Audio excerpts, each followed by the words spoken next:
I'd like to introduce our next speaker, Attorney General Letitia James.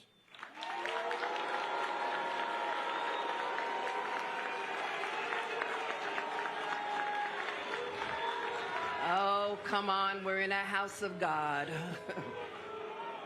First, simmer down. Thank you. News were heard from Brooklyn to FDNY headquarters, where leaders are currently investigating the incident which took place last Thursday. So just yesterday, the latest class of firefighters graduated from the academy. It's the most diverse class in the history of the FDNY, but racial and gender disparities continue to plague the department. So here to give us some insight is the president of the Black firefighter organization, the Vulcan Society, Regina Wilson. So good morning to you, Regina. Thank you for being here. Good morning to you both. Before we get into that incident, I do want to highlight the class yesterday, 298 firefighters that graduated. How many of those officers, are women and people of color? Well, I know approximately the number of blacks is about 48, around that number, and I think there were 10 women that graduated from this class. Usually the numbers of Hispanics have risen during the time, as well as Asian population. So, do you feel like the FDNY is doing enough to recruit more diverse firefighters? I think right now they're doing an adequate job. They could be doing better. I think right now they need to hire more staffing, especially to do data entry, and it's kind of holding us back from the things that we need to do. And also, we right now do not have a plan for our upcoming recruitment campaign, so we want to make sure that that gets done because they're still under court monitorship. It's the reason why we're still trying to hurry up and make sure that we get the best numbers. Yeah. I want to talk about yesterday's graduation ceremony held back at the Christian Cultural Center, right, where last week's promotional ceremony took place, and that's where we saw the incident play out with the Attorney General and the boos that came from members that were in the audience. Excuse me, you said that was no surprise to you. Why is that? Because this behavior is common. I remember doing ceremonies and somebody ran across the stage with a horse head. They have violated this church before. They tailgated in the parking lot and with drinking beers.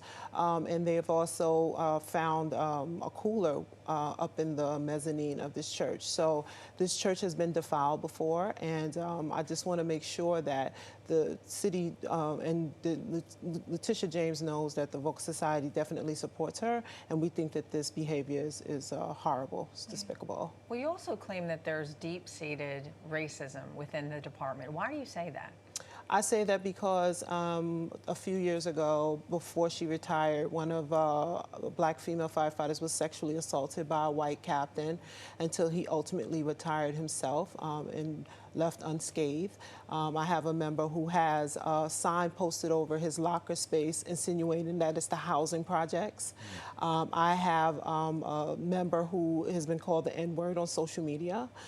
We have civilians who are underpaid and neglected from promotions, as well as ours inspector, and EMS is dealing with pay parity. So we have a lot of issues to deal with the department, especially they don't have a diversity and inclusion plan for all these different units. So we're going to have a hard time trying to get this done. It's systemic. It's been that way for 159 years. And so we need the department to really step up and do things the right way. So we had the president of the Uniformed Firefighters Association, Andrew Ansbro, on the Pixel Morning News to talk about the incident and what he thinks is going on with some of the members. Let's play that and then get your reaction to it. Okay. I don't think so. I think if they want to re-educate people, I think they've got to re-educate the department as a whole. And if they want to pull out the book of regulations, in that book of regulations is called a charge called failure to supervise. At any point in time, one of the supervisors on the podium could have told the members to lock it up, which is what you learned day one in Pro School. When an officer yells out, lock it up, fun time's over. So that had to do with, obviously, the incident there and the booing. He was saying he was disappointed to see it play out, but blamed department leadership for not taking the appropriate steps in the moment. Do you agree? I absolutely agree with that. And I also agree that there were officers in the mezzanine that could have stopped that as well. And because they do not teach proper leadership in the fire department, they now had to do a leadership development class, but it's not even supposed to start until 2025.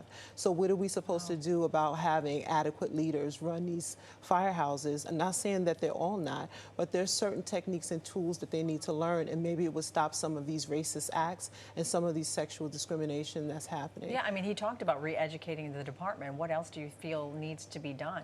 Well, I think the department now really needs to focus on great leadership. As a part of our climate survey, it said that women and people of color were discriminated 3 times more than any other race. And it had to do with the lack of professionalism within the firehouse and the officers that run the firehouse. All right, Regina, I appreciate you coming in this morning to talk about this. You're the president of the Vulcan Society. Welcome back anytime, all right? Thank you so much. Thank you so much. I appreciate it. Thank you.